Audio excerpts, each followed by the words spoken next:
Salut à tous, ici Frédéric Morel. Bienvenue sur ma chaîne dédiée à la science et aux découvertes scientifiques. Si vous êtes passionné par l'exploration de notre univers et les avancées scientifiques, pensez à vous abonner.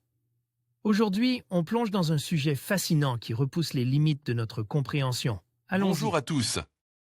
Dans cette vidéo, je vais vous parler d'une avancée passionnante dans le monde des nanotechnologies, la production de graphène en masse. Ce matériau révolutionnaire, connu pour ses propriétés exceptionnelles, pourrait transformer de nombreux secteurs, de l'électronique à la médecine. Je vais explorer les dernières recherches, les défis de sa fabrication à grande échelle et les applications potentielles qui pourraient en découler. Restez avec moi pour découvrir comment le graphène pourrait façonner notre avenir. Le graphène est l'un des matériaux les plus prometteurs pour les nanotechnologies. Mais il est très difficile de le produire en grande quantité, ce qui freine considérablement son utilisation au laboratoire et plus encore dans l'industrie. Un nouveau procédé, utilisant l'hydrazine, risque fort de changer la donne. En haut, une feuille de graphène produite avec l'hydrazine vue au microscope à force atomique, ou AFM pour Atomic Force Microscope. En bas, la même feuille examinée avec un microscope électronique à balayage. Crédit, Vincent Tung, Mathieu Allen, Adam Stieg. Les miracles attribués au graphène par les physiciens et les chimistes spécialistes des nanosciences sont presque innombrables. Constitué d'une seule couche d'atomes de carbone assemble selon un réseau régulier, ce matériau est le plus résistant au monde et ses excellentes propriétés conductrices font de lui le successeur potentiel du silicium, en particulier pour une nanoélectronique. En roule sur lui-même, le graphène peut se transformer en nanotubes de carbone ou en fullerène, eux aussi porteurs d'espoir très variés.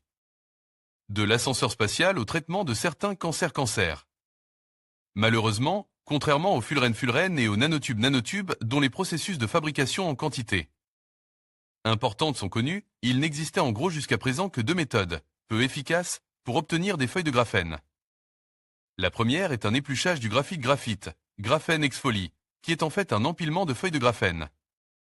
Mais le rendement est faible et les feuilles obtenues doivent subir une série de tests pour s'assurer qu'elles sont bien d'une seule épaisseur atomique. La seconde méthode, dite de réduction, consiste à chauffer du carbure de silicium à haute température, 1100 degrés C, pour le réduire, graphène épitaxie. Ce procédé produit des échantillons de petite taille et il est peu probable qu'il soit compatible avec les techniques de fabrication. Pour la plupart des applications en électronique. Molécule de graphène C62H20. Crédit, Chris et Wells. Réduction à l'hydrazine. La situation vient de changer radicalement. Une équipe de chercheurs américains avec à sa tête Yang, un professeur de sciences et génie des matériaux à l'UCLA Henry Samuli School of Engineering, et Richard Kanner, un professeur de chimie et la biochimie de l'UCLA, a découvert que placer du papier d'oxyde de graphite dans une solution des hydrazine pure, un composé chimique de tel azote et hydrogène, de formule NH2 réduit l'oxyde de graphite en feuilles de graphène. En soi, la méthode avait déjà été étudiée auparavant, mais c'est la première fois que l'on utilise comme solvant l'hydrazine. Non seulement le graphène ainsi produit a de meilleures capacités conductrices, près de 3 ordres de grandeur, plus élevées qu'avec les précédentes méthodes de synthèse chimique, mais l'on obtient aussi les feuilles de graphène les plus larges. À ce jour, 20 micromètres par 40 micromètres environ. Cette découverte représente l'avenir des recherches sur le graphène en nanoélectronique, affirme Vincent Tung, un thésard de Yang, co-auteur de la publication dans Nature Nanotechnologie. Elle pourrait même, probablement, avoir d'autres applications, puisque, par exemple, des feuilles de graphène pourraient servir à séquencer l'ADN.